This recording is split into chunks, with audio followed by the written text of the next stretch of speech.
Dalam syariat Islam disyariatkan untuk memberitahukan satu akad pernikahan yang dilakukan seseorang. Salah satunya adalah hadis yang tadi kita baca, a'linun nikah. Beritahukanlah, meramaikanlah pernikahan yang kamu lakukan. Nah, kenapa pertanyaannya? Nikah itu harus diumumkan, harus dikasih tahukan kepada orang lain, diramaikan. Jawabannya adalah nikah itu adalah perpindahan satu hukum yang tadinya haram menjadi halal. Itu yang pertama. Yang kedua, pada saat orang tidak menikah, lantas kemudian melakukan hubungan intim, maka yang terjadi akan ada had, ada hukuman, ada sanksi yang disebut dengan hadus zina. Oleh karena itu untuk membuktikan apa? Adanya satu pernikahan agar tidak ada tuduhan melakukan perzinahan dan agar orang tidak dikatakan berzina, maka pernikahan dan akad pernikahan itu harus diramaikan. Diramaikan itu maksudnya didatangkan banyak orang untuk menyaksikannya. Termasuk fungsi daripada walimatul urus. Ya, walimatul urus itu mendatangi walimatul urus bagi orang yang diundang hukumnya wajib. Karena apa? Tadi orientasinya adalah a'linu nikah. Ramaikanlah, saksikanlah sebuah pernikahan. Sehingga nanti pada gilirannya ketika ada banyak orang yang menyaksikan akad pernikahan, maka di situ tidak ada yang menduga-duga bahwa orang ketika melakukan hubungan intim, kemudian khulwat, yakni khulwat itu berduaan, itu disangkakan sebagai sesuatu yang melakukan satu perzinahan. Nah, di Indonesia ini dikembangkan, a'linun nikah ini dikembangkan menjadi apa? Pencatatan pernikahan. Undang-undang tentang perkawinan dan kompilasi hukum Islam itu mengatur tentang bahwa perkawinan yang dilakukan harus dicatatkan. Contoh kompilasi hukum Islam pasal 5. Itu harus dicatatkan perkawinan itu. Meskipun di dalam Islam tidak apa-apa atau tidak masalah tidak dicatatkan. Dan kemudian di Indonesia pernikahan yang tidak dicatatkan disebut dengan pernikahan siri. Terus kemudian pernikahan yang kemudian dicatatkan KUA disebut dengan pernikahan yang resmi.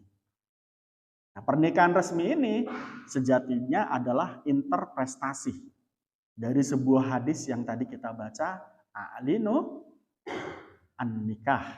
Ramaikanlah, saksikanlah pernikahan. Nah, ini menarik kawan-kawan. Jadi kalau kami di hukum syariah itu mengkaji tentang beberapa hal, salah satunya adalah mengkaji tentang munculnya sebuah hukum dan munculnya sebuah fikih.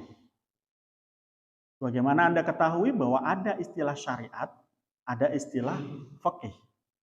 Keduanya sama-sama hukum Islam. Saya sering mengatakan dan mengingatkan kepada kamu bahwa hukum Islam itu ada 3. Yang pertama syariat, kemudian fikih, dan yang ketiga konun atau undang-undang. Ini menjadi hukum Islam. Nah, di situ ada fikih. Lahirnya fikih adalah sebuah interpretasi terhadap nas Al-Quran dan Al-Hadis. Nah, termasuk kemudian fikih adalah berfungsi sebagai pengembangan hukum. Karena kita tahu di dalam nas Al-Quran Al-Hadis, hukum itu sangat terbatas. Terbatas karena apa? Al-Quran Al-Hadis itu lahir dan turun saat merespon budaya zaman Arab atau di zaman jahiliyah. Sehingga terbatas di situ. Tetapi substansinya masih bisa kita pakai. Yang kita sebut dengan bahwa Quran dan Al-Hadis itu sholihu likulli zaman wa makan. Bahwa Al-Quran itu akan tetap relevan, Al-Hadis itu tetap akan relevan kapan dan di mana pun. Nah, karena sifat daripada fikih itu adalah ijtihadi, merupakan sebuah hukum yang dihasilkan dari ijtihad interpretasi dari Al-Quran Al-Hadis, maka muncul fikih lokal atau lokalisasi fikih. Lokalisasi fikih itu bagaimana? Fikih yang berkembang di Arab itu akan berbeda dengan fikih yang berkembang di Indonesia. Fikih di abad 15 ke bawah dengan fikih di atas 15 ke bawah atau fikih kontemporer itu nanti akan ada perubahan. Akan ada perbedaan dan pengembangan. Salah satunya adalah hadis. Tadi yang dikatakan oleh Nabi, a'linun nikah. Umumkanlah. Terus ramaikanlah. Saksikanlah pernikahan. Ini diinterpretasikan oleh fikih yang kemudian disebut dengan apa? Kompilasi hukum Islam. Yang itu disebut sebagai apa? Fikih lokal, fikih Indonesia. Maka muncul kemudian karena memang fikih itu berbeda-beda di dalam sebuah tempat dan waktunya pasti akan mengalami perubahan. Maka wajar ketika ada istilah Islam Nusantara. Nah, Islam Nusantara itu bagaimana? Islam yang fikihnya itu dipengaruhi oleh budaya dan kearifan lokal masyarakat Nusantara. Toh sering saya katakan bahwa Al-Quran Al-Hadis itu juga merupakan respon daripada budaya Arab waktu itu. Ketika Al-Quran Al-Hadis merespon budaya Arab jahiliyah waktu itu, maka ketetapannya adalah yang pertama mentalzim, menetapkan budaya Arab menjadi sebuah syariat. Contohnya adalah dihar. Dihar itu menyapa padankan istri dengan orang tua. Anti kadohri, punggungmu seperti punggungnya ibuku. Itu akan terjadi dihar. Dalam posisi semacam ini fikih mengatakan bagaimana? Tidak boleh melakukan hubungan intim sebelum bayar kafaratul dihar, meskipun sudah nikah. Ini ditetapkan di dalam syariat Islam. Ditalzim. Kemudian Al-Quran Al-Hadis merespon budaya jahiliyah dengan cara merubah. Yang kita sebut dengan takhyir. Contoh adalah waris. Waris Arab jahiliyah itu sudah ada. Hanya saja pembagiannya tidak kepada perempuan dan pembagiannya tidak model furudul muqaddarah itu. Tidak semacam furudul muqaddarah. Nah, kemudian Islam meresponnya dengan cara apa? Merubah. Dengan satu, perempuan mendapatkan warisan dan kemudian perempuan tidak bisa atau istri tidak bisa diwariskan. Terus kemudian setiap ahli waris memiliki furudul muqaddarah.